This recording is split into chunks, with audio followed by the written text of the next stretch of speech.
Karena di sini kan yang hadir hanya 24 orang, ya, Ibu bisa absen secara langsung saja ya. Siapa-siapa yang hadir, siapa yang tidak, Ibu bisa absen. Karena jumlahnya cukup sedikit sekali. Jika ratusan kan mungkin kurang bisa Ibu absen. Kalau jumlah sedikit, Ibu gampang absen. Sini dengan kamera yang tidak on, Ibu anggap tidak hadir.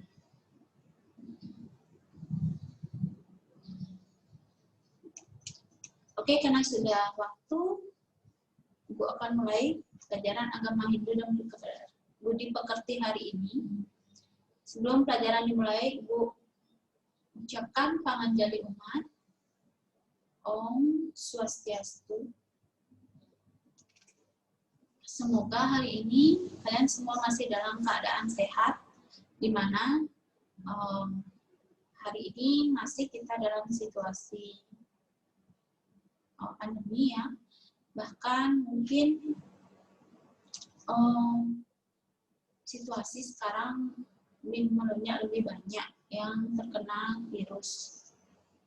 Semoga kalian tetap sehat, jaga kesehatan. Okay? Untuk hari ini, kemarin Ibu Dayu Laksmi yang mengajar itu materinya dengan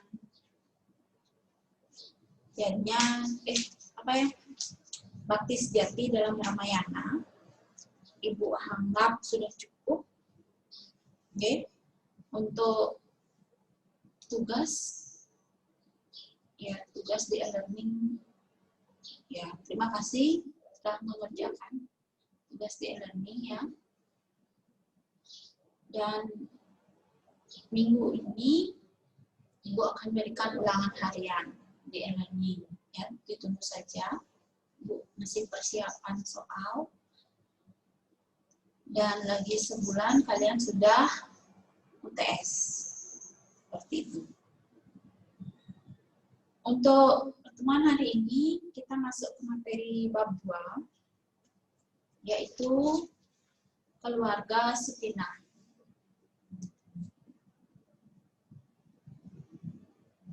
Ya. Kita akan membahas keluarga Sukinah. Ibu jelaskan sedikit kenapa di kelas 11 kalian mendapatkan materi keluarga Sukinah.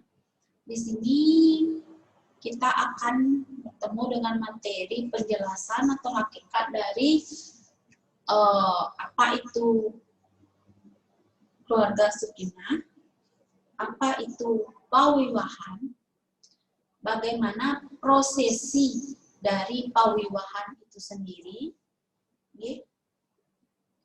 Terus tujuan dari kita umat agama Hindu melakukan kewajiban yaitu melakukan perkawinan, apa tujuannya, ya itu biar kalian tahu. Dan syarat-syarat dari pelaksanaan pawiwahan. Selanjutnya nanti di bab terakhir kita akan membahas jenis-jenis dari pawiwahan atau jenis-jenis pawiwahan adat menurut adat Hindu Bali, menurut adat Jawa, pawiwahan menurut adat Batak, pawiwahan menurut adat lagi satu yaitu Batak Karul. Itu artinya kita membahas pawiwahan agama Hindu dengan suku di luar Bali. Artinya di luar Bali itu ada agama Hindu, menganut agama Hindu dengan tradisi pawiwahannya masing-masing. Itu bab terakhir. Oke, Ibu akan share materi.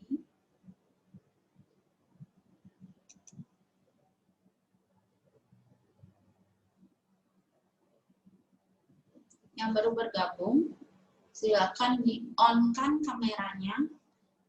Ini sudah 30. Ya, berarti baru bertambah 5. Silakan di-on-kan kameranya. Kalau tidak on, berarti Ibu anggap tidak hadir.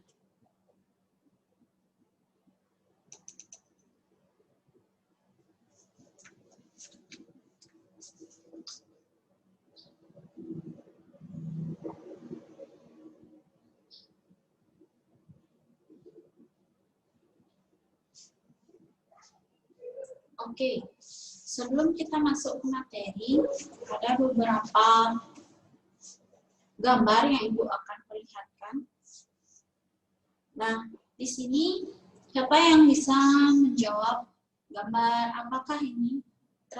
Posisi sedang apa ini? Siapa yang bisa menjawab?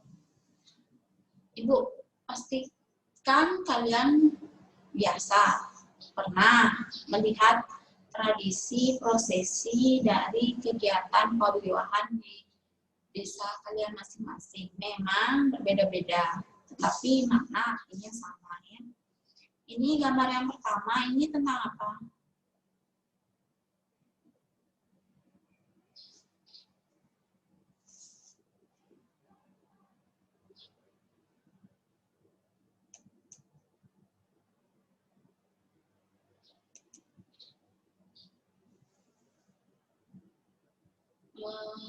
Coba Marta kelas 11 sampai 2.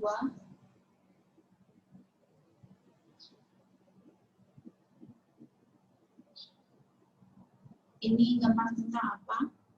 Marta, silakan di mute mikrofonnya.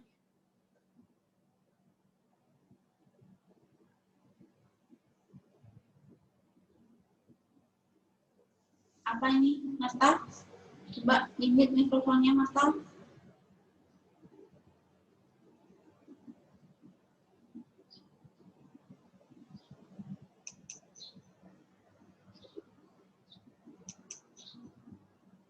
Marta, dengar suara Ibu?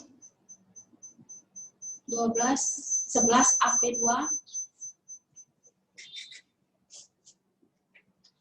Coba di mute mikrofonnya.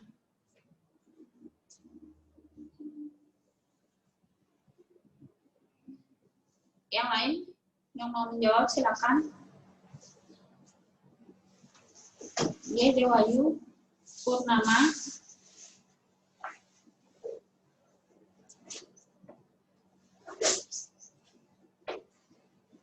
Mikrofonnya di-mute dulu, Dewayu. Sudah? Nggak bisa berarti. Bentar.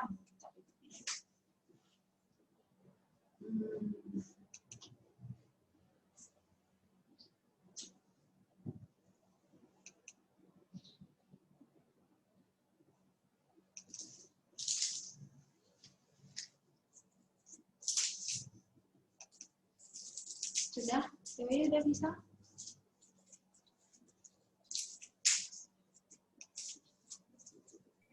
Udah Bu, udah kedengaran. Selamat pagi Bu. Menurut saya pada gambar nomor 1 ini mungkin pada saat upacara ngideh, dalam bahasa Bali ngideh atau dipinang itu dipasangkan cincin oleh mempelai pria.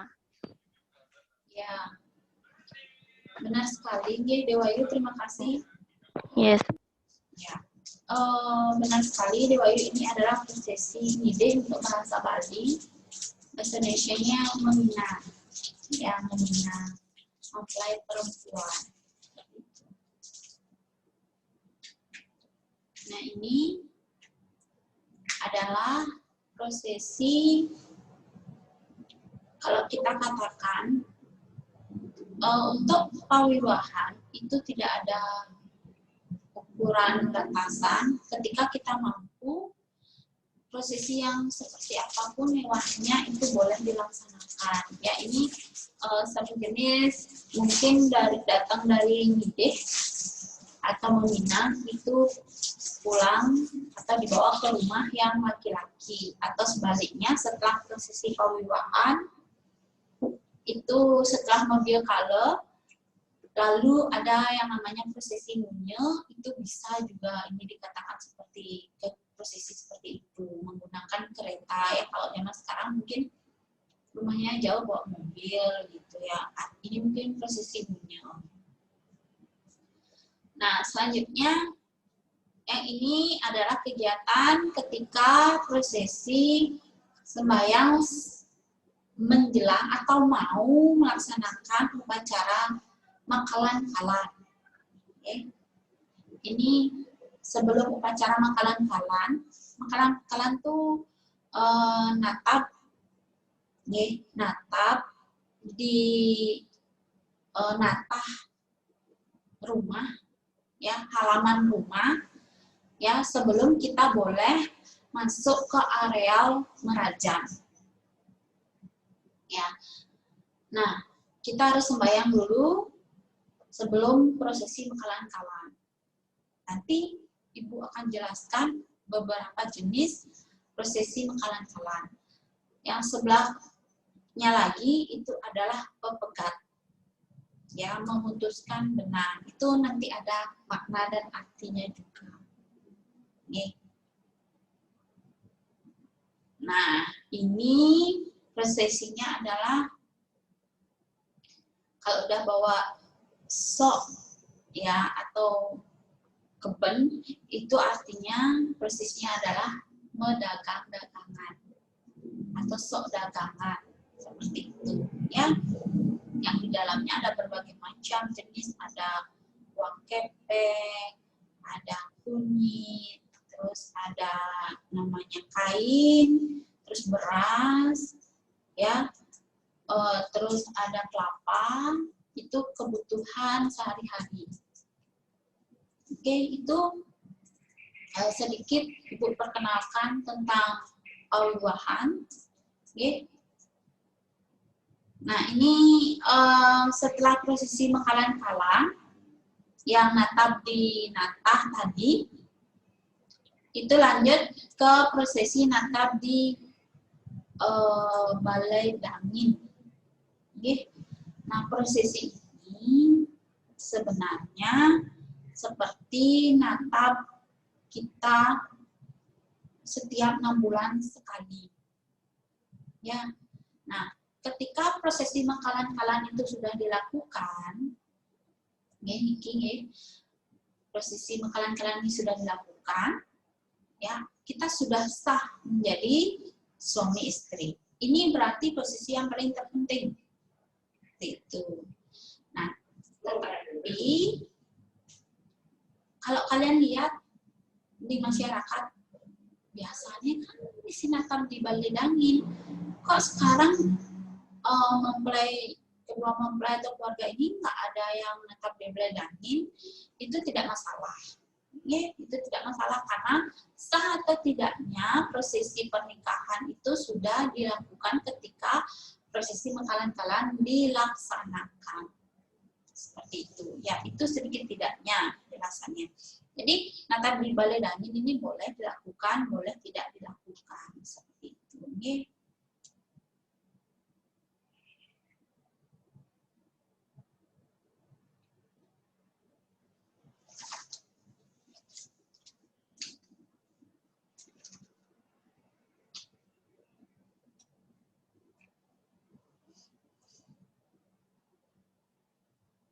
Oke, kita masuk ke materi.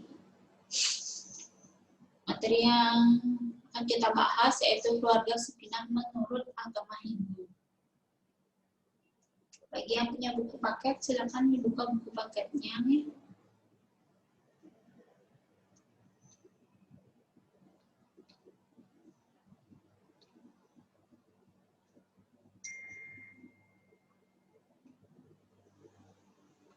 Baik. Tujuan pembelajaran kita hari ini, ya, yang pertama itu adalah membahas pengertian dan hakikat keluarga Supinah. Yang kedua, keluarga Supinah menurut undang-undang. Jadi kita membahas nanti undang-undang pasal berapa memuat tentang awiwahan atau pernikahan. Selanjutnya, tolak ukur rumah tangga bahagia. Seperti apa dikatakan rumah tangga itu atau keluarga itu yang bahagia? Dilihat tolak ukurnya dari mana? Seperti itu ya. Baik, kita lanjut saja ke pembahasan pertama, pengertian dan hakikat keluarga sakinah.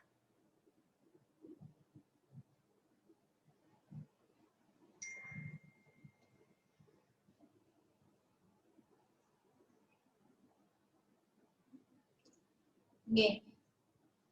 Di sini Ibu jelaskan keluarga sakinah disebut keluarga yang sejahtera.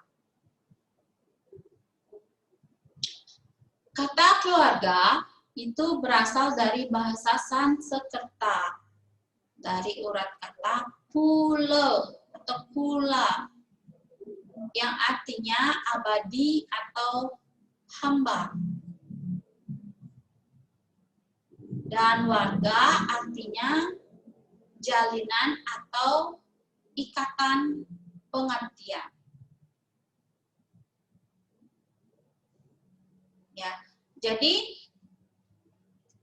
keluarga artinya jalinan atau ikatan pengabdian seorang suami, istri, dan anak. Ya, jalinan atau ikatan pengabdian seorang suami, istri, dan anak.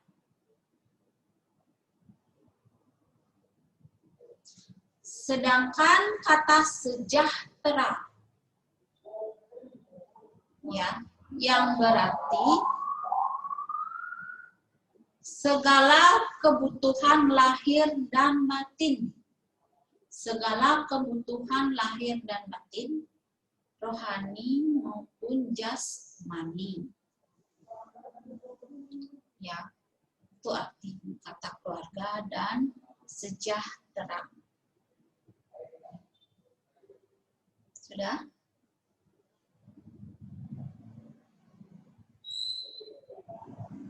Jadi,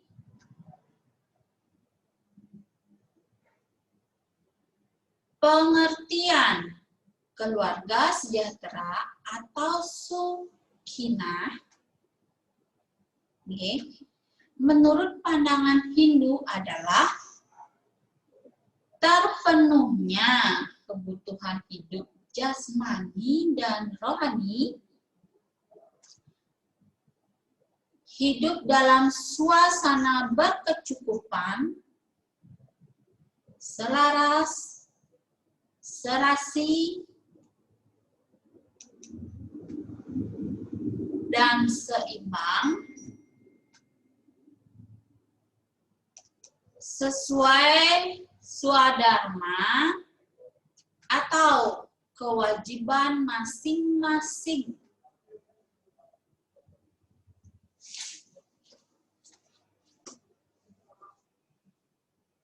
Sudah? Jadi keluarga sejahtera artinya keluarga yang dikatakan keluarga sejahtera atau sakinah menurut pandangan Hindu adalah terpenuhnya kebutuhan hidup jasmani dan rohani dalam keluarga tersebut. Dan ya, hidup dalam suasana berkecukupan, selaras, serasi, seimbang, sesuai swadharma atau kewajiban masing-masing. Setiap anggota keluarga, baik itu keluarga besar ataupun keluarga kecil, ya, setiap rumah itu kan ada beberapa anggota keluarga. Itu semuanya harus menanggung atau melakukan kewajiban sesuai dengan swadharma masing-masing. Sehingga dalam keluarga itu terjadilah keselarasan atau keserasian dan seimbang. Kalau dalam keluarga sudah tidak eh, ada keselarasan, selalu ada pertengkaran, tidak ada komunikasi yang baik, itu bukan disebut keluarga sejahtera. Jangan itu baik-baik. Kalian sebagai seorang anak dalam keluarga, pastilah memiliki kewajiban. Walaupun dalam keluarga kalian dimanjakan oleh orang tua kalian, tapi tetap kalian memiliki kewajiban yang tidak bisa dilepas, yaitu belajar. Walaupun di rumah nggak pernah, jangan nyapu dek, nggak usah membantu dek, nggak usah ngepel, nggak usah bantuin ibu. Ya, santai kan di rumah. Oh, berarti kalian nggak memiliki kewajiban, tetapi satu kewajiban kalian yaitu belajar. Ya, di mana prestasi yang nanti kalian dapat otomatis membuat orang tua kalian bahagia dan jadi keluarga itu ya selaras, bahagia, ya seperti itu. Ketika kalian sudah merasa berkecukupan dalam keluarga, itu sudah dikatakan keluarga sejahtera. Seperti itu. Oke. Selanjutnya, beranjak dari Weda Smrti, ya, itu bab 9, sloka 45, ya. Bab 9, sloka 45 menegaskan bahwa ia yang merupakan orang sempurna yang terdiri atas 3 orang menjadi satu, yaitu istrinya, ia sendiri, dan keturunannya. Ia sendiri itu siapa? Ia sendiri itu ia yang laki-laki atau kepala rumah tangga atau suami. Ya. Nah. Selanjutnya,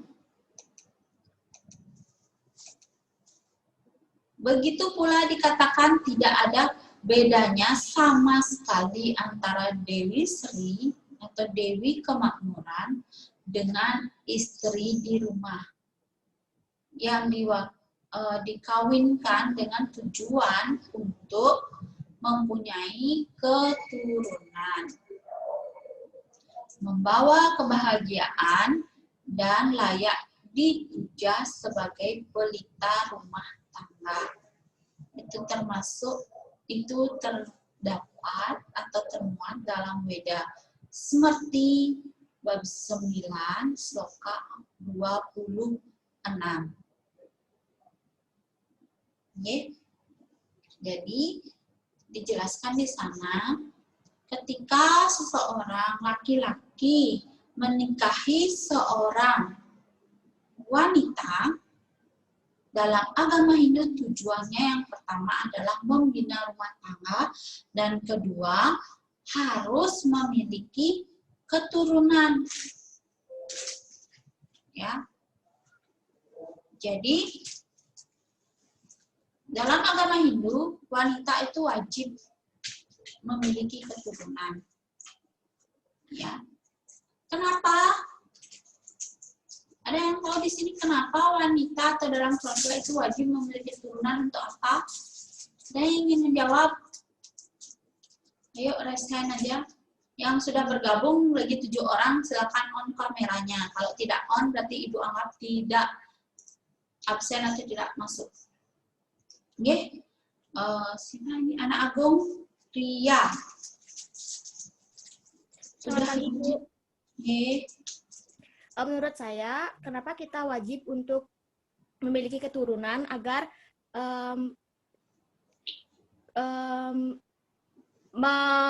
meningkatkan agar keturunan kita tidak putus di sana saja dan memulai keturunan yang baru, memiliki keturunan yang baru. Terima kasih, Ria. Oke, betul sekali jawaban Ria. Ada lagi yang ingin menanggapi? Tidak? Terima kasih, Ria. HP 11 ya kalau nggak salah tadi yang tujuannya suatu keluarga itu memiliki keturunan yang pertama untuk menyeberangkan orang tuanya. Yang diberangkan kemana? Ya, menyeberangkan kemana? Menyeberangkan orang tuanya dari kehidupan duniawi ini, ya, ketika beliau sudah meninggal nanti, peran anak itu sangat penting. Di mana anak akan menyeberangkan orang tuanya menuju ke surga. Bukan di sini masalah harta, bukan di sini masalah tanah. Yes, aku sugih sehingga keturunan yang terbang harta, bukan itu masalahnya. Ya, bukan itu masalahnya. Yang paling utama ada masalahnya ketika orang tua, ketika sepasang suami istri itu tidak memiliki keturunan, tidak ada yang akan menyeberangkan mereka ke surga. Ya. Hasil apa? Nerakalah yang akan diterima. Seperti itu. Tidak masalahnya laki-laki atau perempuan anaknya. Ya, yang penting memiliki keturunan. Itu yang pertama. Yang kedua, sudah jelas jawabannya Ria tadi. Agar meneruskan keturunan di keluarga tersebut. Ya, dalam keluarga, dalam hidup kita kan memiliki yang namanya tempat tinggal, merajan, itu leluhur kita dan merajan, betara-betari yang melinggi di sana itu harus ada yang mengurus seperti itu. Ya. Terima kasih, Ria. Selanjutnya, Ibu jelaskan lagi, kata anak dalam bahasa Sanskerta yaitu putra. Kata putra berarti kecil, yang disayang. Kata putra menjadi penting dalam keluarga. Jadi, sudah tadi Ibu jelaskan mengapa kita harus memiliki keturunan. Nanti ada penjelasan lebih lanjutnya ketika seseorang sudah memiliki ketika seseorang melakukan pawiwahan atau perkawinan ternyata sudah hamil duluan, bagaimana akibatnya seperti itu. Atau ketika seseorang yang memiliki melakukan perkawinan atau pernikahan itu tidak memiliki keturunan. Kita akan bahas di sesi berikutnya. Kita lanjut lagi.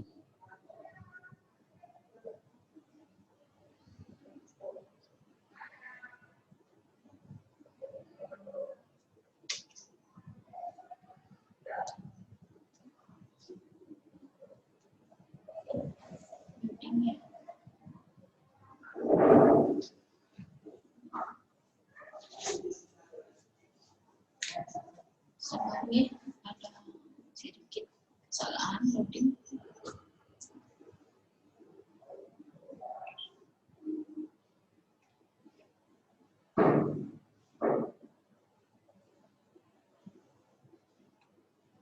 Oke. Kita lanjut ke pembahasan yang kedua, yaitu perkawinan menurut undang-undang. Ya. Perkawinan menurut undang-undang. Nah, di sini wiwaha, itu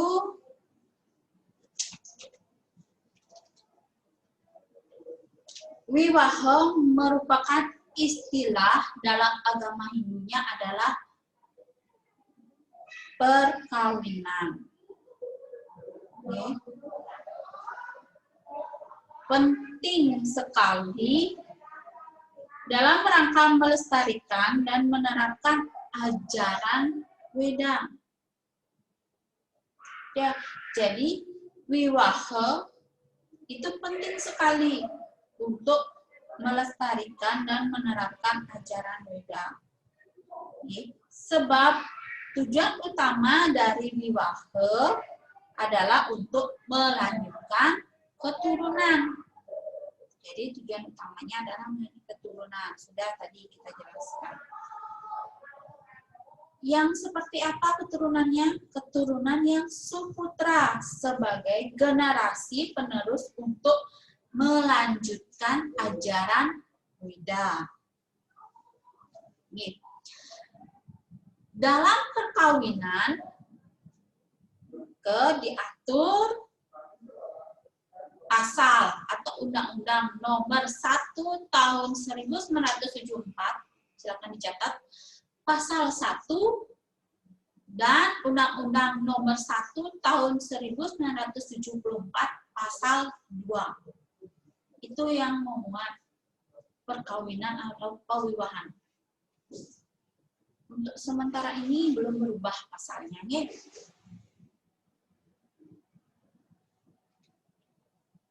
Untuk pasal 1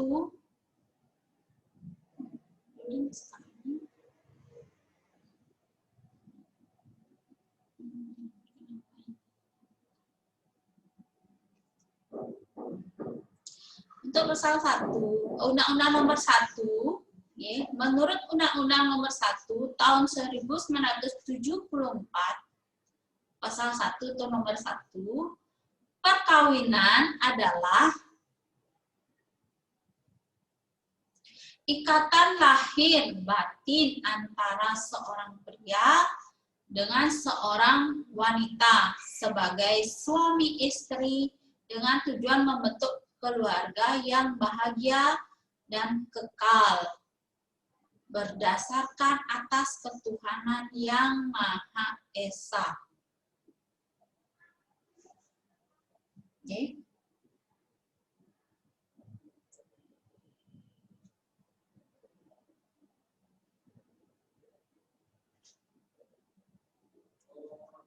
Untuk undang-undang berikutnya, yang pasal 2,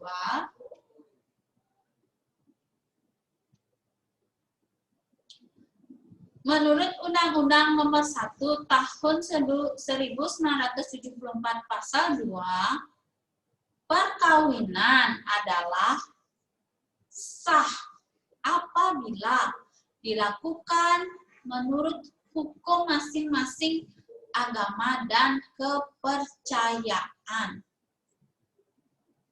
Jadi di sini memuat hukum masing-masing agama dan kepercayaan. Itu dikatakan sah apabila sudah melakukan hukum masing-masing agama dan kepercayaan.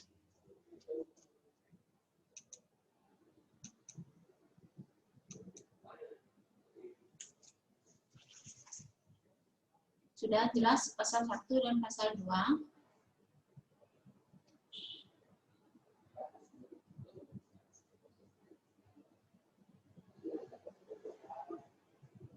Ulang ya.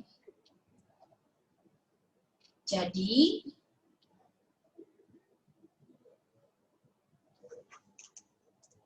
dalam agama Hindu, perkawinan yang sah apabila melaksanakan ritual, yaitu upacara pawiwahan minimal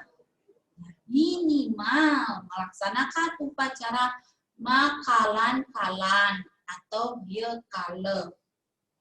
Seperti sudah Ibu jelaskan tadi di awal, Ibu tampilkan gambar upacara makalan-kalan tuh di natah tuh. Yang ada di halaman rumah, minimal itu yang dilaksanakan, sudah dikatakan sah. Ya. Jadi upacara paluan dikatakan membutuhkan biaya besar itu salah besar. Karena dengan melakukan ritual yang makalan-kalan ini, itu sudah sah kita menjadi seorang suami istri. Yang membuat biaya pawiwahan dalam agama Hindu itu dikatakan mahal itu adalah pertama, kita kan melakukannya secara mewah. Kedua, mengundang banyak orang. Ketiga, menjamu tamu dengan makanan-makanan yang mewah seperti itu. Tapi dengan melakukan ritual makalan-kalan saja, tidak mengundang siapa, hanya disaksikan oleh keluarga, disaksikan oleh Tuhan atau dewa, disaksikan oleh para buta, itu sudah dikatakan sah. Ya. Sudah? Itu pengertian dan undang-undang yang memuat tentang perkawinan atau pawiwahan. Oke. Untuk waktu karena sudah habis, bahkan Ibu melebihi, Ibu cukupkan di sini sampai di sini ya. Ya. Nanti minggu depan kita lanjut ke pembahasan berikutnya, tolak ukur rumah tangga bahagia. Oke. Sudah? Untuk hari ini, Ibu akhiri pertemuan kali ini. Minggu depan kita lanjut ke materi tolak ukur rumah tangga bahagia. Ya. Karena waktunya sudah habis, Ibu akhiri. Terima kasih tadi yang sudah menjawab. Ya, Ibu nanti akan catat namanya. Dan di sana Ibu akan berikan nilai ya. Oke, untuk hari ini Ibu akhiri. Ibu aturkan Parama Santi. Om Santi Santi Santi Om. Terima kasih.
Selamat pagi semuanya.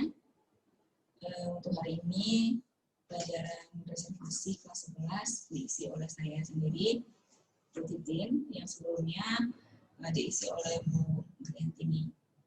Yang pastinya sudah menjelaskan dalam penanganan reservasi. Nah, untuk hari ini saya akan memberikan materi baru, yaitu mengenai prosedur pemesanan kamar melalui surat email ataupun parcel. Jadi ini SOP penanganan dari reservasi yang melalui email. Sebelum kita mulai, saya mau mengaturkan Pak Anjali umat terlebih dahulu. Om Swastiastu. Oke.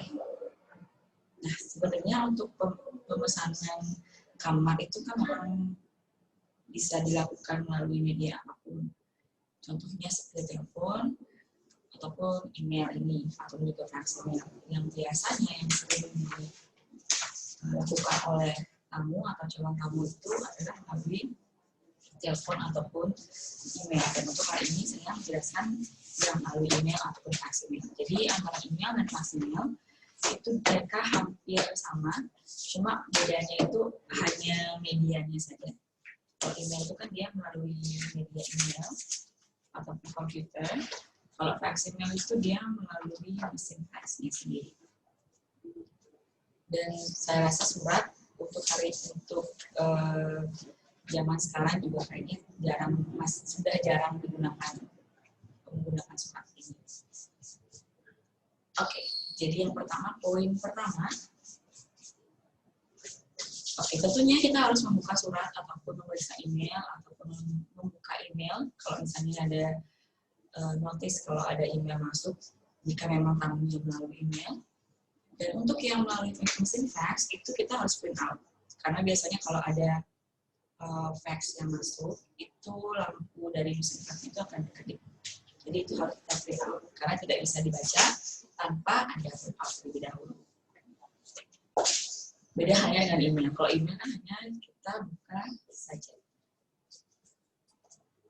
Setelah kita membuka email atau print out dari mesin faxnya itu sendiri, kemudian kita membaca isi pesannya secara teliti. Jadi jangan asal membaca aja. Jadi harus membaca secara teliti, periksa bagian-bagian informasi yang memang kalian dapatkan dari email ataupun pesan dari tamu. Kemudian setelah kita membaca yang seperti yang saya bilang tadi, memeriksa informasi itu sebagai tamu yang mengikuti ke kamar.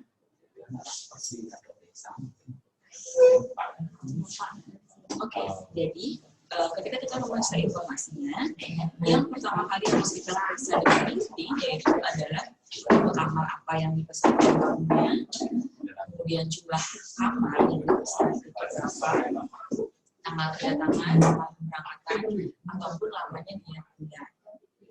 Sebenarnya jangan lupa juga untuk memeriksa jumlah orangnya juga, dan sampai hal detail seperti special request atau permintaan khusus dari tamunya itu juga harus kita periksa juga ketika kita membuka isi pesan dari tamu. Kemudian yang keempat atau poin 4 itu ada memeriksa ketersediaan pada tabel pemesanan sesuai tipe, jumlah, tanggal kedatangan, dan namanya dia tinggal, dan juga permintaan khusus tamunya.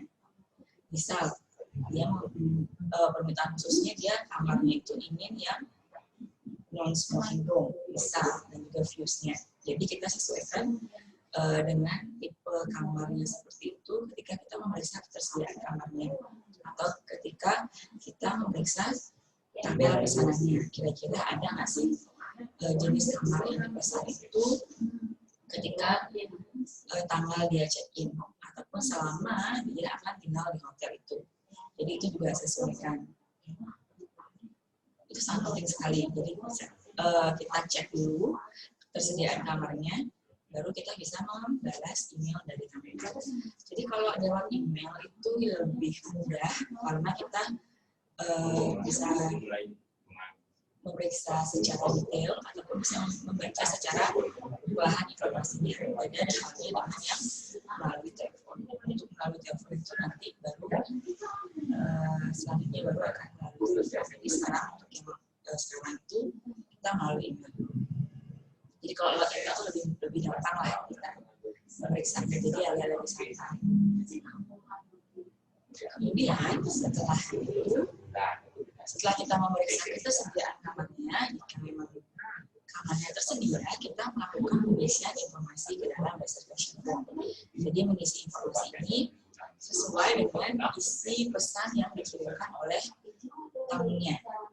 Misalnya dari namanya, siapa, dari jumlah kamar yang dipesan, jumlah orangnya, tanggalnya, ataupun nama dia tinggal.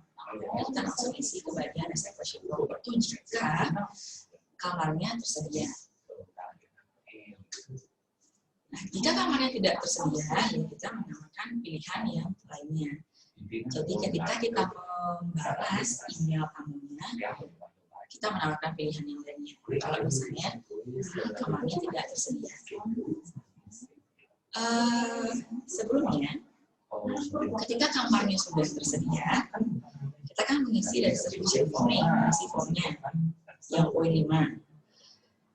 Bu, misalnya kalau ada beberapa informasi penting yang tidak terdapat di pesannya itu gimana, Bu? Apakah kita isi aja atau gimana? Nah, untuk itu kita tetap isi aja reservation formnya, kita isi namanya dulu. Nanti kalau informasi yang memang kurang atau rasanya memang penting untuk ditanyakan sama tamunya, ketika Anda membalas email tamunya, sekalian bisa menanyakan sesuai dengan informasi apa yang ingin kalian ketahui dari tamunya. Jadi sekalian kalian bilang kalau kamarnya itu sudah tersedia. Sekalian juga kalian nanya apa yang memang perlu kalian tanyakan. Sama halnya juga ketika bila kamarnya yang tidak tersedia pada poin 6 ini. Kita menginformasikan ke tamunya bahwa kamar yang dia pesan itu tidak tersedia. Jadi langsung kita menawarkan pilihan sama tamunya. Seperti itu. Kemudian untuk poin 7, ini jika yang kamarnya tidak tersedia ya. Jadi bila tamunya menerima pilihan yang ditawarkan, menggunakan dengan informasi tamu ke dalam reservation form. Nah, jadi sama dengan poin yang kelima tadi. Jadi kita langsung mengisi ke dalam reservation form. Jika memang tamu menerima tawaran yang kita tawarkan, misalnya dengan menamakan mungkin view-nya yang berbeda atau jenis kamarnya yang berbeda. Kalau misalnya tamu itu menerima, kita langsung isi ke dalam reservation form itu sendiri. Jadi di sini kita balas-balasan email sama tamu. Nah, kemudian selanjutnya setelah kita mengisi ke reservation form-nya, kita sudah mendapatkan segala informasi mengenai tamunya. Jangan lupa nanya tentang pembayaran ataupun depositnya. Karena biasanya itu setiap hotel itu memberlakukan yang namanya harus membayar deposit di awal. Apalagi kalau high season. Kalau high season itu memang harus ada jaminannya. Deposit itu jaminan ya. Jika ada yang belum tahu atau lupa rasanya deposit itu apa ya, jadi uang muka. Jadi harus ada jaminan. Jadi ketika tamu itu memesan kamar harus melakukan jaminan terlebih dahulu. Jadi menanyakan itu tentang pembayarannya ataupun depositnya. Apakah dia membayar akan melalui cash ataupun dia akan melalui kartu kredit. Dan untuk depositnya, apakah dia akan membayar deposit berapa persen atau seperti apa. Seperti itu. Pokoknya menanyakan pembayarannya. Apakah dia akan donasi seluruh kamarnya atau dia hanya membayar depositnya saja. Seperti itu. Itu juga penting untuk ditanyakan. Jadi, kalau di sini itu lebih kita ke depan layar komputer aja. Makanya reservasi itu ada di kantor depan, tapi ruangannya agak di bagian belakang. Beda dengan reception seperti itu. Dimana kita ada di depan laptop biasanya hari-hari dari seorang reservasi. Nah, setelah kita sudah mendapatkan informasi tentang tamunya, tentang pembayarannya, kita langsung memasukkan informasi yang dicetak. Jadi memastikan kembali apakah yang kita catat itu sudah sesuai dengan apa yang diinformasikan oleh tamu sebelumnya. Jadi kayak repeating. Kalau di telepon kan kita merepeat, atau ketika kalian order makanan kan ada repeatingnya. Ini juga ada repeatingnya di sini. Tapi kita melalui email seperti itu. Nah, setelah sudah dipastikan oleh tamunya, baru kita mengalih informasi, semua informasi itu ke dalam form-form yang lainnya, seperti reservation diary, reservation chart, ataupun confirmation letter-nya yang akan kita kirimkan ke tamunya. Kemudian yang poin 11 itu mengirimkan jawaban atas permintaan pesanan kamar. Nah, poin 11 ini itu kita mengirimkan confirmation letter ini. Jadi kita mengirimkan jawaban pasti bahwa pesanan yang dibuat oleh tamunya itu sudah kita proses dan sudah dilakukan di pihak hotel. Jadi kamarnya itu sudah kita blok atau kamarnya sudah dipesan oleh tamunya tersebut. Seperti itu. Oke, selanjutnya. Nah, ini dia salah satu contoh dari reservation yang melalui email ataupun surat. Ada bagian sini itu alamat dari hotelnya ini. La Rochelle Inn ini adalah nama dari hotelnya. Dan ini merupakan alamat dari hotelnya. Jadi seperti kita menulis surat biasa. Saya rasa juga kalian tidak pasti dengan yang namanya email. Tahu cara pengoperasian email kan pastinya gitu. Jadi seperti itulah modelnya. Jadi isinya, Dear Rochelle Inn, please be informed that I will be traveling to Cuba on July 5th, 2009, and I will be required at your hotel for the duration of 3 days. I would like to reserve an ocean view suite that has 2 beds included. I checked on your website and the price is supposed to be $231 per night. $131 per night. Please call me at 343-543-5645 to verify my reservations. Thank you, Julie G. Dreyer. Nah, jadi ini contoh email yang dikirimkan oleh tamunya. Kelihatan singkat memang ya, tapi di sini itu memiliki banyak sekali informasi. Informasi pentingnya itu diantaranya adalah nama tamunya ada, ini nama tamunya. Jadi nanti kalau kalian misalnya kerja di villa ataupun hotel menjadi seorang reservasi ataupun menangani kalau ada reservasi yang masuk, yang di bagian sini ini adalah nama dari tamunya. Di bagian bawah itu merupakan informasi dari identitas tamunya. Atau mungkin kadang-kadang di isi emailnya juga dia isi, biasanya ada seperti itu. Kemudian yang selanjutnya itu ada periodnya. Period itu tanggal check-in dan juga tanggal check-out-nya. Kira-kira di sini ada nggak sih tanggal check-in dan check-out-nya? Mungkin ada yang mau mau mencoba kira-kira yang mana sih? Date check-in sama check-out-nya yang mana kira-kira? Ada yang menemukan? Atau mungkin kalian mau baca terlebih dahulu? Atau itu apa ya artinya? Ya kok sana ngerti gitu. Bu, kok pakai bahasa Inggris sih? Kenapa kok pakai bahasa Inggris? Kalau di hotel itu kan kebanyakan itu kan mereka tamu asing. Jadi kalau tamu asing itu biasanya pasti dia menggunakan bahasa Inggris. Kalau yang Indonesia ada sih ada untuk yang lokal ataupun untuk tamu yang memang fasih dalam berbahasa Indonesia. Kenapa saya gunakan bahasa Inggris? Karena supaya kalian juga ada gambaran. Siapa tahu nanti tamat dari sini langsung dapat kerja. Kan enggak kaget jadinya kalau lihat kok bahasa Inggris semua ini pesannya gitu. Mungkin ada yang mau ditanyakan untuk isi dari emailnya ini? Atau sudah paham? Kalau sudah paham, coba dilihat.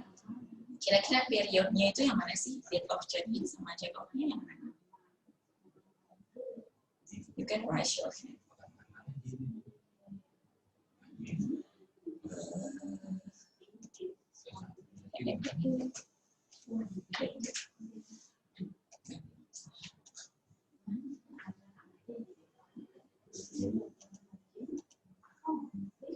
Jadi siapa ya itu ya? Dewa Ayu Purnama ya? Silakan Dewa Ayu Purnama. Morning, Miss. Morning. Menurut saya period date of check-in dan check-out, check-in on July, karena di sini 3 days, berarti jadinya check-out-nya Juli 8, 2009. 2009. Oke. Terima kasih Dewa Ayu. Ya, sama-sama. Yang lainnya mungkin ada yang punya pendapat lain?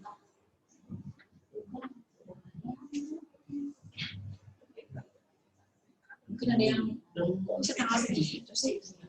Karena nggak tanggal segitu. Coba ada? Sama? Dan saya rasa juga kalian menghitungnya itu juga sudah bisa ya. Tapi di sini dia menggunakan days.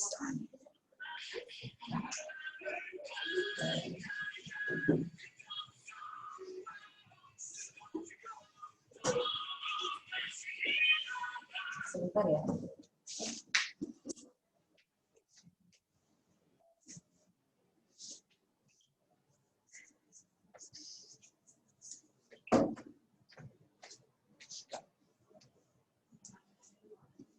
Oke, jadi kita hitung dari dia check-in-nya mau tanggal 5. Jadi 5 ke 4 itu sudah, ini kan hitungnya per hari ya. Jadi 5, 4, dan juga 6. Jadi totalnya itu ada 6. Jadi tanggal check-out-nya itu dia kemungkinan tanggal 6. Sebentar ya.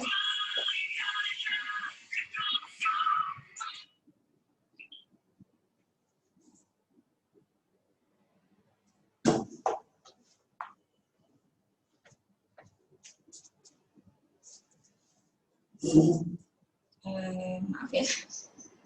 Jadi kalau hitungannya dia menggunakan hari, berarti kita hitungnya dari tanggal 5, 4, dan 6. Jadi untuk check-out-nya berarti dia menjadi tanggal 6 check-out-nya. Kemudian kalau misalnya days ini kita rubah menjadi night, akan tanggal check-out-nya akan menjadi dari tanggal 5 sampai 4 itu lewat 1 malam. Kemudian dari tanggal kok 5 sama 4 sih? Dari tanggal 5 ke 6 itu lewat 1 malam, kemudian 6 ke 7 itu lewat 1 malam, berarti baru 2 malam, berarti dari 7 ke 8 itu menjadi 8, berarti menjadi 3 malam. Itu kalau days-nya itu kita ubah menjadi night ya, jadi check-out-nya tanggal 8. Tapi kalau dia menggunakan days, tanggalnya itu berarti check-out-nya dia adalah tanggal 7. Jadi karena berbeda antara perhitungan days dan juga night itu dia berbeda sebenarnya. Berarti kalian paham dulu. Kemudian untuk yang informasi yang selanjutnya, kamar yang dipesan. Kira-kira dia mau mengatakan nggak sih kamar, jenis kamar yang dia pesan itu mau jenis kamar apa? Ada yang mau tahu? Kira-kira dia mengatakan nggak jenis kamar yang dia pesan? Jenis kamarnya.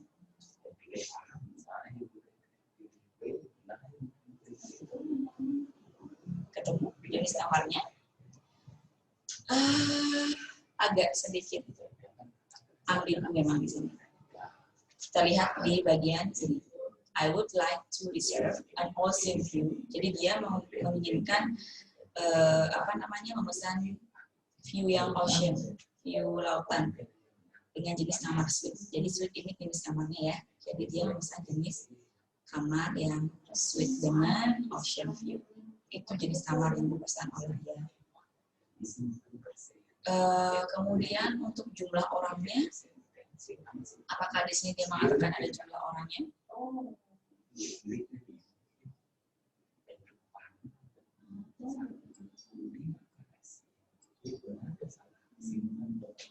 Oke.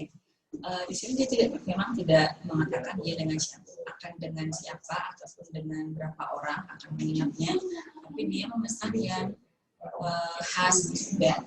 Jadi biasanya kalau seperti ini kemungkinan 2 orang. Kalau kalian itu, misalnya kalau kayak gitu kan kita nggak pasti, nggak tahu berapa orang bakalan dia nginepnya gitu. Misalnya ada yang nanya seperti itu. If you want to make sure, you can ask the guest. Jadi kalau mau kalian make sure atau mau memastikan kembali, bisa ditanyakan beberapa orang. Soalnya kan kadang memang mereka itu mungkin minta bed yang ada twinnya atau yang double, tapi yang datang 3 orang, ada soalnya seperti itu. Kalau kayak gitu kan kena extra charge jadinya.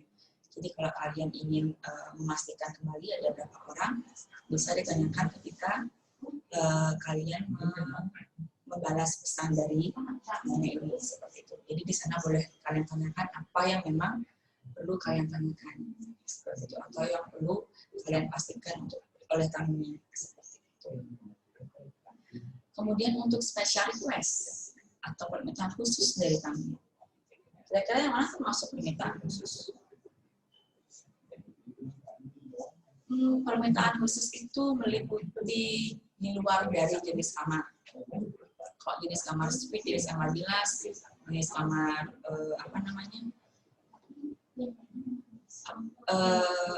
mungkin jenis kamar yang suite atau yang gimana itu tidak termasuk special request. Jadi di luar dari jenis kamar itu termasuk special request. Misalnya kayak ini, an ocean view. Jadi dia minta kamar yang jenis suite tapi yang harus ada ocean view-nya. Karena kan jenis kamar itu, jenis kamar yang suite itu tidak semua memiliki view ocean soalnya. Jadi dia yang meminta sendiri. Jadi bukan dari hotel yang maksudnya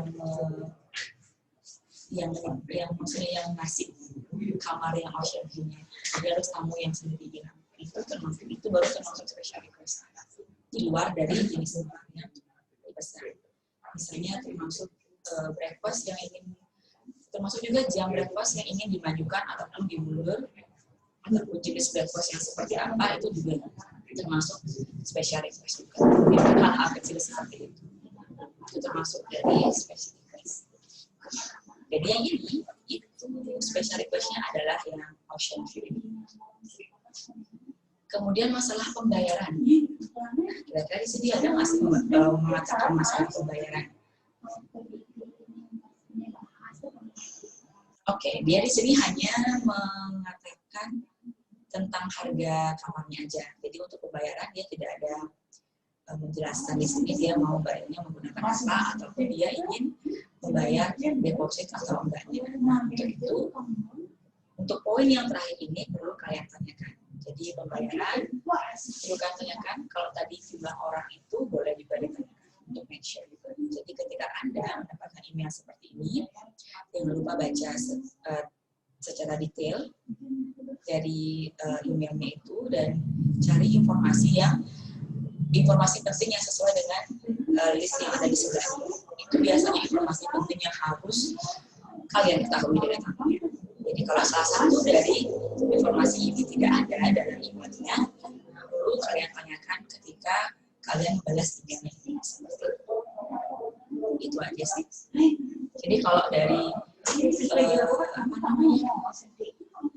dari email itu lebih mudah. Jadi agak sedikit ada waktu kita untuk mengira-ngira ataupun mengerti dari bahasa tamunya. Karena kan kita membaca, tidak nyata. Dan ini juga kita sesuaikan dengan kalau misalnya tamunya cepat membalas email kita langsung juga cepat membalas email. Kalau lama tamunya membalas, kita tunggu sampai dia membalas. Itu aja kelemahan dari kalau melalui email seperti itu. Nah, kalau mau di sini kan juga dia ada menyertakan nomor telepon, jadi kalian untuk make sure setelah informasinya agak lebih cepat, kalian boleh nelpon. Kalian boleh telepon di nomor yang memang dikasih tahu sama teman, boleh kok seperti itu. Tidak harus juga kalian saling balas email. Kalau memang tamunya memperbolehkan kalian untuk menelpon seperti itu. Kalau di sini kan dia memperbolehkan kalian untuk menelpon temannya. Apalagi untuk verify atau untuk memverifikasi pesanan gratis. Itu aja sih. Jadi untuk email hanya segitu aja. Dan selanjutnya, apakah ada pertanyaan sebelum saya lanjutkan lagi sini? Any questions? No? Oke. Selanjutnya selanjutnya.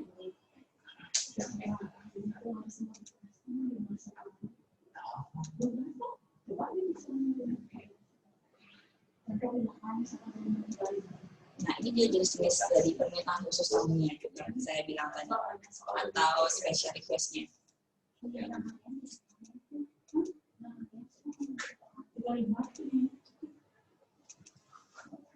Jadi yang memang tamunya yang harus mengatakan permintaan khusus. Jadi ini beberapa list dari jenis-jenis permintaan khusus yang biasanya memang dikatakan oleh tamunya ketika dia akan memesan kamar atau ketika dia akan menginap di hotel. Jadi ada transportation-nya, ada location dari room-nya, ada view-nya juga, sampai kabel-kabelnya pun itu juga termasuk special request. Kalau memang dia ingin seperti itu, bisa dibaca di bagian sini. Ini salah satu khusus. Kalau bagi kalian yang memang belum paham tentang permintaan khusus itu apa aja sih, namanya juga permintaan. Jadi apa yang diminta oleh tamunya selain dari jenis kamar yang dipesan seperti itu. Oke, yang lagi satu adalah matrices. Oke, ini aja dari permintaan khususnya. Oke, itu aja dari saya. Ada pertanyaan mengenai SOP penanganan reservasi melalui email, ACPL atau suratnya? Ada pertanyaan? Untuk melalui telepon kemungkinan di pertemuan berikutnya atau pada saat kita sudah. Jadi itu yang sekarang kita lakukan. Oke, jadi untuk kalau tidak ada pertanyaan, jadi saya cukupkan aja karena waktunya juga sudah lewat 3 menit. Jadi kesimpulannya untuk sekarang itu kita mempelajari tentang SOP penanganan reservasi melalui email, fax, dan juga surat. Mudah-mudahan bermanfaat juga untuk kalian. Dan tetap harus belajar ya, biarpun secara online seperti ini. Dan tetap jaga kesehatan juga. Itu aja sih dari saya. Terima kasih sudah ikut berpartisipasi dalam pembelajaran daring. Jangan lupa belajar juga, karena orang yang belajar itu adalah orang yang spesial. Itu aja dari saya. Terima kasih. Oh, Santi.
Baik, selamat siang semuanya.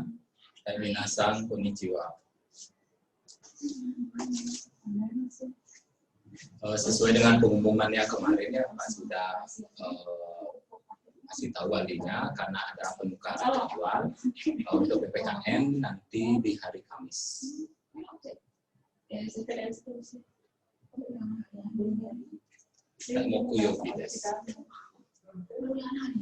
Sebelum mulai, mari kita aturkan pangandaran iman.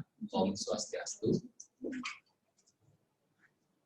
Nah, untuk materi hari ini masih kita belajar di materi Sanjunika Kara Sanju Samadides.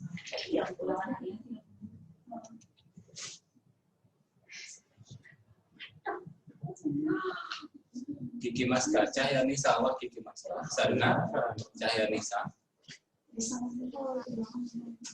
Cahyanisa, konnichiwa. Genki desu ka? Hai, genki desu. Minggu lalu kita belajar materi di menanyakan harga barang, ya. Yang bisa dengar ya. Baik, kita lanjutkan. Nah, kita belajar harga barang. Di sini Pak kasih reviewnya minggu lalu. Ini kuncinya sudah Pak buatkan. Bagi yang minggu lalu masih terlewatkan, silakan perhatikan lagi sekali. Pak fokusi ulang. Ini materi yang minggu lalu. Nanti kita nyambung ke materi kata benar. Di sana contohnya yang terakhir Pak bacakan, goyaku goju hukuman dosen goyaku rupiades. Yaitu menyatakan mata uang atau menyebutkan nominal.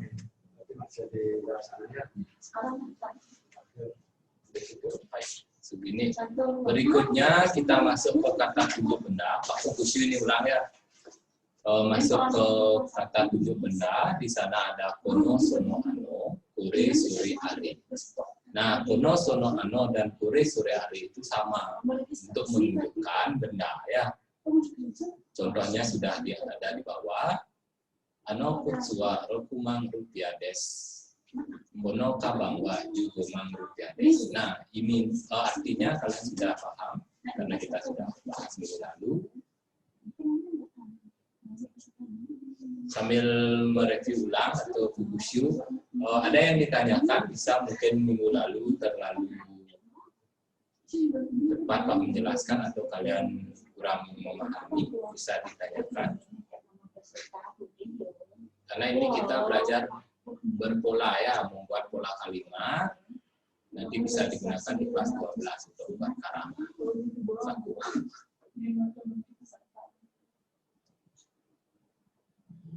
Oh ya, untuk kata sifat sudah kalian cari tambahannya?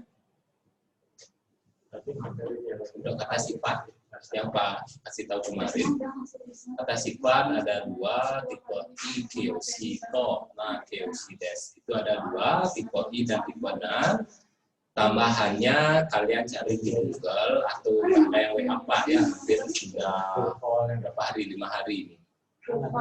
Nanti bisa kirimkan kalian kata sifat. Yang ada di bukunya itu hanya kata sifat mengenai jenis-jenis warna. Ada kirui, akai, aoi, di sana banyaknya kirui dan lainnya.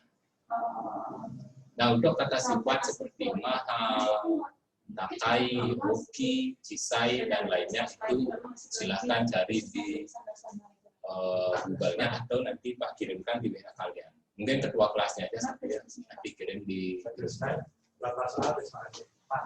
Nah, itu untuk kata sifat. Nah, ini minggu lalu kita berlatih sumimasen, sono akai kawa wa ikura desu ka?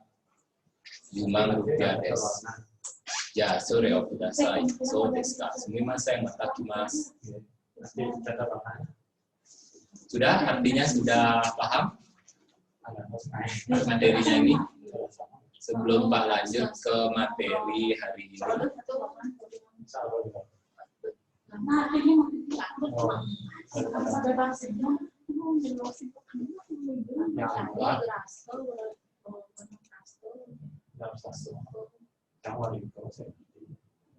Coba Sri Yulianti.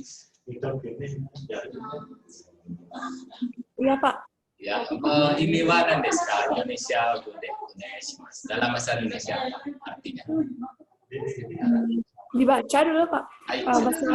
Seperti biasa ya, biar terlatih. Sumimasen, sono akai kabang wa ikure desu ka? Permisi, tas merah itu harganya berapa? Jumang rupiah des. 100.000 rupiah. Ja sore o kudai. Baiklah, kalau begitu tolong berikan itu. So desu ka? Sumimasen, mata akimasu. Apakah itu benar? Permisi, saya akan datang lagi. Nah, perhatikan catatan di bawah di bukunya sudah ada ya. Ja sore o kudasai. Kalau itu kalian mau membeli atau menginginkan bendanya, barang sesuatu ya dan lainnya, itu kalian pakai ja sore o kudasai. Saya ambil yang ini. Atau sumimasen, mata kimasu.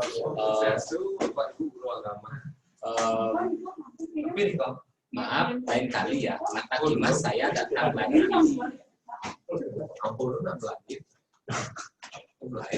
Ya, sumimasen, sono akai kawa desu ka? Jumang rupiah desu. Ya, sore o kudasai. So desu ka? Sumimasen, mata kimasu. Itu untuk kayuannya ya. Bagus sekali. Silahkan perhatikan berikutnya. Hai. Sekarang kita masuk dari Sanjusang Kades. Itu pelajaran 33. Silahkan perhatikan di sini ada tabel mono. Di bukunya sudah disediakan ya. Pak ambil di bukunya langsung. Nah, di sini ada jenis tabel mono. Kata kerjanya tabel mas. Tabel mono kata kerjanya tabel mas. Terus di bawahnya ada minuman. Itu kata kerjanya nomimas. Itu sudah saya. Silakan perhatikan. Kayaknya artinya sudah semua ya. Karena sudah sering.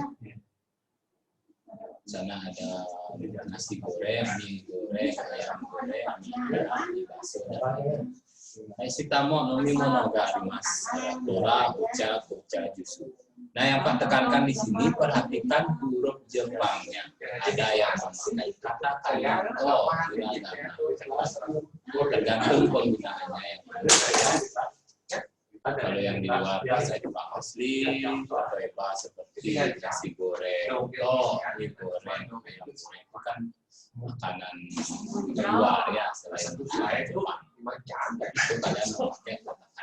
Sama dengan Quran, ini menolak Quran. Quran karena itu pakai kata-kata asing. Ada yang ditanyakan untuk jenis tabe mono dan minimum. Nanti Pak kasih kalian kuda mono ya, kuda mono itu buah-buahan. Tabe mono wa makanan, mono wa minuman, tabe mono gimana saya? Kuda mono wa buah-buah. Ya kita nanti belajar buah-buahan, banyak ada jenisnya.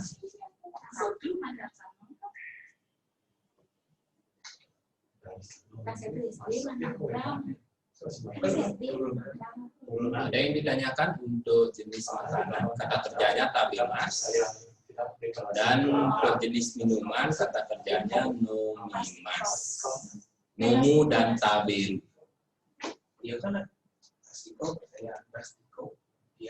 Baik, sebelum lanjut untuk menyebutkan bilangan, di sini ada untuk menyebutkan benda seperti makanan dan minuman, di sini ada bilangan dasar. Mungkin yang kalian ketahui kemarin kan bilangannya inci, ni, san, yong, gu, roku, dan seterusnya. Di sini ada bilangan dasar. Di bukunya sudah disediakan halaman berikutnya. Di sana ada hitotsu, tatsu, mitsu, yatsu, itsutsu, mutsu, nanatsu, yatsunya, t-nya satu yang mono.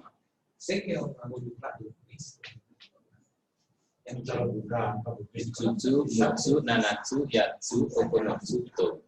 Nah, perhatikan t-nya yang satu dengan t-nya yang dua. Ini bilangannya kisarannya hanya ada 1 sampai 10 saja. Ya, untuk bilangan berikutnya 11, 12 itu tetap pakai juici, juni, jusan, juyong, dan seterusnya. Ini bilangannya yang kisarannya 1 sampai 10 seperti benda-benda yang kisarannya sedikit ya. Misalnya nanti kalimatnya saya memesan 1 buah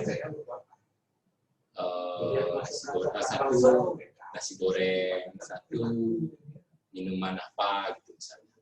Selain itu juga bisa untuk menyebutkan 1 buah benda, misalnya 1 buah tas, 1 buah kursi, 2 buah lemari gitu ya, memakai ini. Kita pakai inci, ini, san gitu. Bisa orang Jepang juga sudah paham mengenai inci ini, tapi alangkah bagusnya kalian menggunakan ini ya. Hitotsu, tatsu, mitsu, yatsu, itsutsu, mutsu, nanatsu, yatsu, okonotsu, to. Untuk menanyakan berapa buah ikutsu desu ka? Ikutsu desu ka? Di bukunya sudah ada.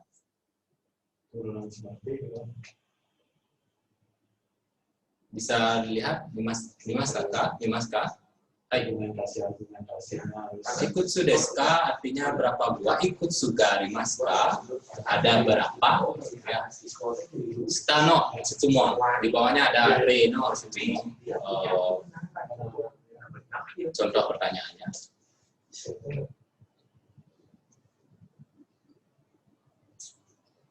Paham? Ada yang tanyakan, haitsu semua nggak arimasu ka te wakite kudasai.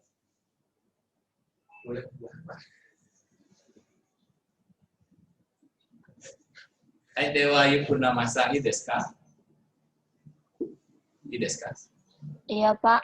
Ada yang ditanyakan? Enggak, Pak. Udah.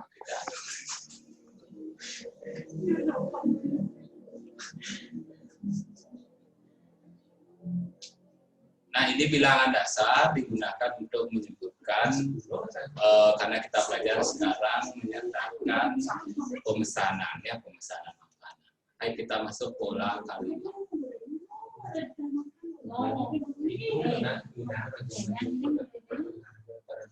Pola kalimat yang kita pelajari sekarang menanyakan makanan, minuman yang akan dipesan. Polanya kita pamerahkan kata benda wa arimas. Kalau tidak ada arimas, ya itu pasangannya arimas. Karena menggunakan benda mati. Kalau benda hidup apa dipakai? Apa yang dipakai? Ga wa imas. Ya, menyatakan imas. Ingat untuk benda mati arimas, untuk benda hidup imas. Contoh, hai mite kudasai. Sumimasen, kora wa arimasu ka? Hai arimasu, iye arimasen. Berarti kan iye arimasen. Iye ya bukan iye atau iye gitu biasa ya. Biar tidak terbiasa kalian menggunakan pengucapan seperti itu nanti sampai kelas 3 masih kurang ya. Hai dan iye bukan iye. Sering Pak dengar kelas 12-nya masih kurang dalam mengucapkan pengucapan bahasa Jepang ya, makanya bahasa Jepang tekankan selalu diucapkan, jangan di dalam hati ya, diucapkan mulutnya dibuka biar Hatsuo atau logatnya benar ya. Sumimasen, kora wa arimasu ka? Hai arimasu, iye arimasen. Jika salah, permisi, apakah ada Coca-Cola? Kora wa Coca-Cola desu. Hai. Segini, ini bang wa. Sumimasen, nasi goreng wa arimasu ka? Hai arimasu, iye arimasen. Jika dia memesan, permisi, apakah ada nasi goreng? Hai arimasu, ya ada. Iye arimasen. Maaf tidak ada atau tidak ada. Begitupun pemesanan yang lainnya.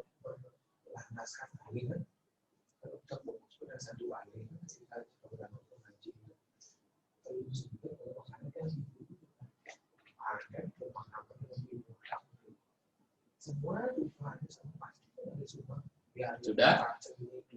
Di bukunya juga sudah ada. Perhatikan di bukunya juga.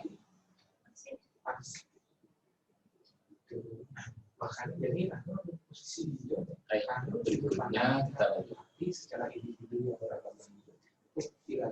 Nah, yang tadi kalian belajar pola kalimatnya masih dalam bentuk simpel ya, karena kata kerjanya, kata bendanya saja ditambah dengan wa arimasu untuk memesan makanan maupun minuman. Nah, sekarang pola kalimat yang kedua menanyakan jumlah makanan atau minuman yang akan dipesan. Di sini ada jumlahnya sekarang. Kalau tadi permisi, apakah ada nasi goreng? Sekarang permisi, saya mau nasi goreng satu porsi. Saya mau secangkir kopi atau teh, misalnya ya.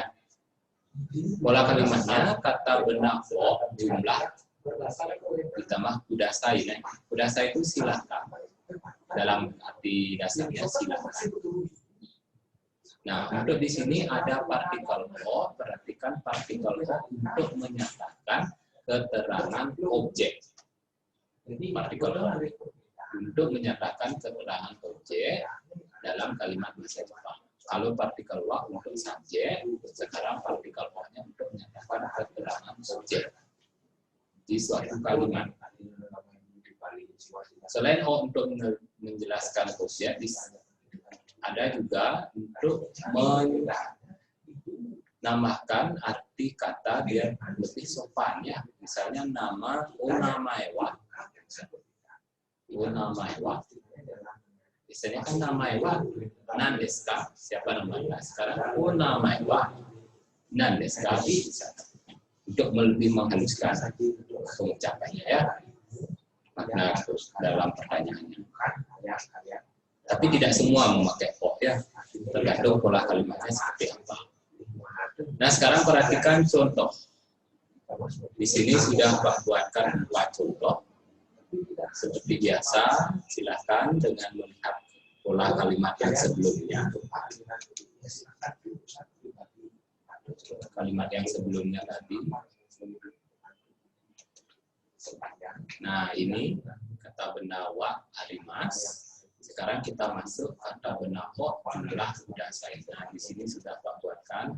Ini yang versi dasar, maksudnya kalimatnya belum ada variasi.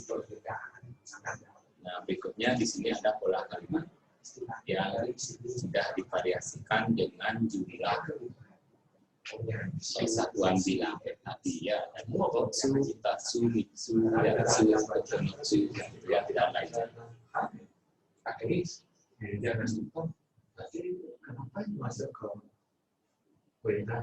Silakan siapa yang bisa contohnya. Seperti biasa dibaca dulu, baru diartikan ke dalam bahasa Indonesia. Indonesia boleh onegaishimasu. Harapkan yang lainnya.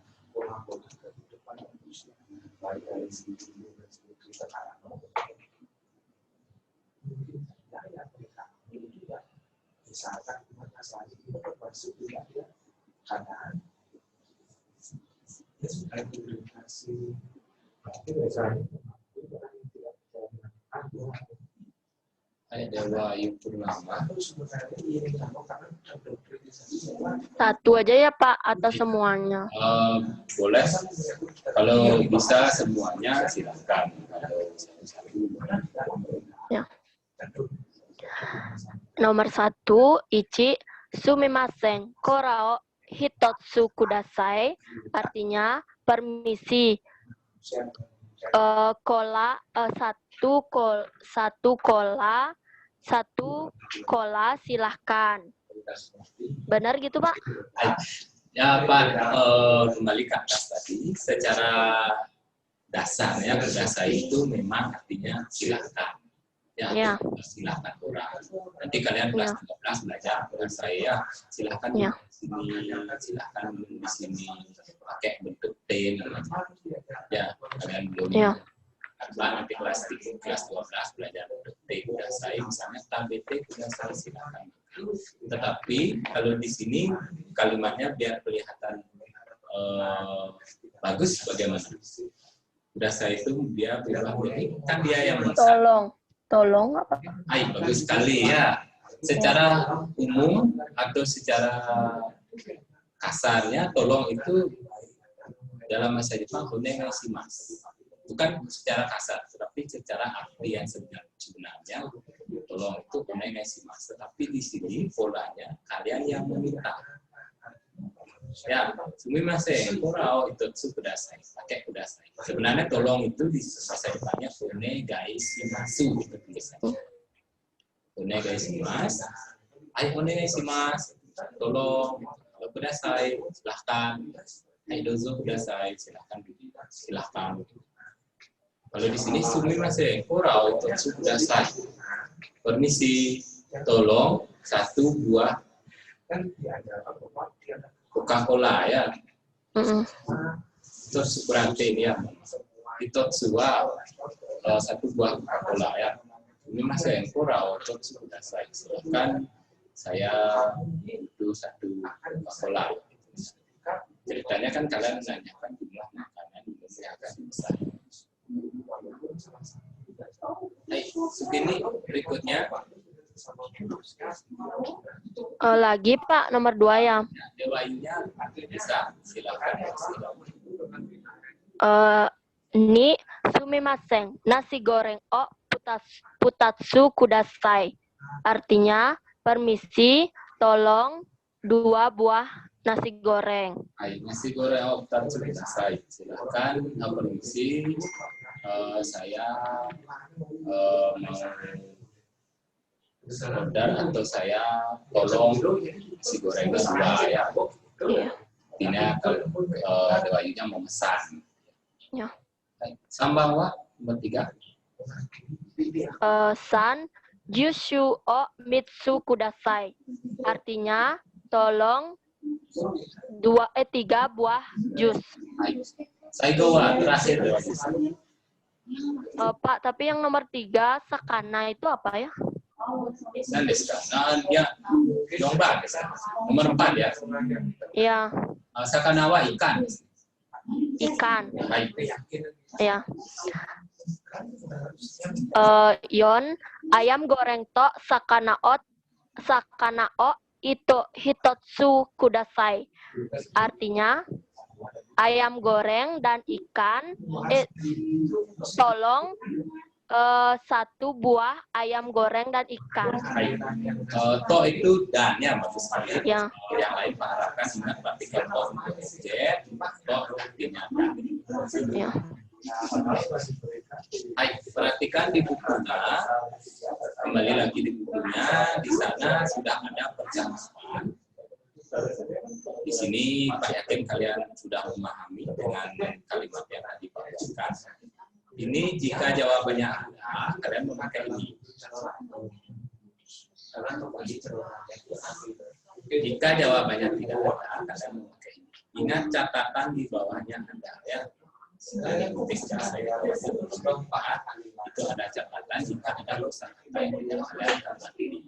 Untuk yang ini kalian silahkan lakukan di rumah pengucapannya dan cari artinya. Ya ingat lagi sekali bahasa Jepang kalian sudah paham artinya sebenarnya pengucapannya karena bahasa Jepang harus diucapkan. Beda dengan mungkin bahasa Indonesia baca dalam hati. Kalau bahasa Jepang untuk lebih besar kalian harus mengucapkan ya lebih sering dan besar di dalam pengucapannya lebih banyak lebih besar ya. Itu silakan diucapkan, dilatihkan bersamanya tangan-tangannya Jepang ini bagus ada romaji tinggal baca di bawahnya. Nanti kelas 12 untuk romajinya ada banyak grup hiragana dan kamu sudah paham cara pengucapannya atau cara bacanya. Kalau itu kalian tidak bisa, proses 3, 12, 13, ya, makanya dari sekarang berlatih untuk belajar banyak ya. Dengan situasi seperti ini kalian lebih banyak belajar. Yang lagi satu untuk kata sifat, tolong perhatikan dicari kalau nggak ketemu ya aja Pak nanti kirimkan kata sifat yang sudah Pak buatkan di perjalanan. Ya biar ada tambahan kosakata membuat kalimat.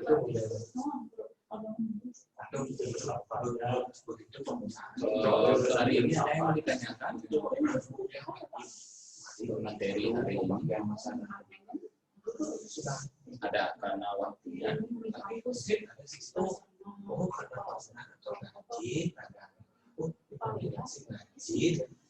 Kalau tidak hari ini Pak Heri, terima kasih banyak.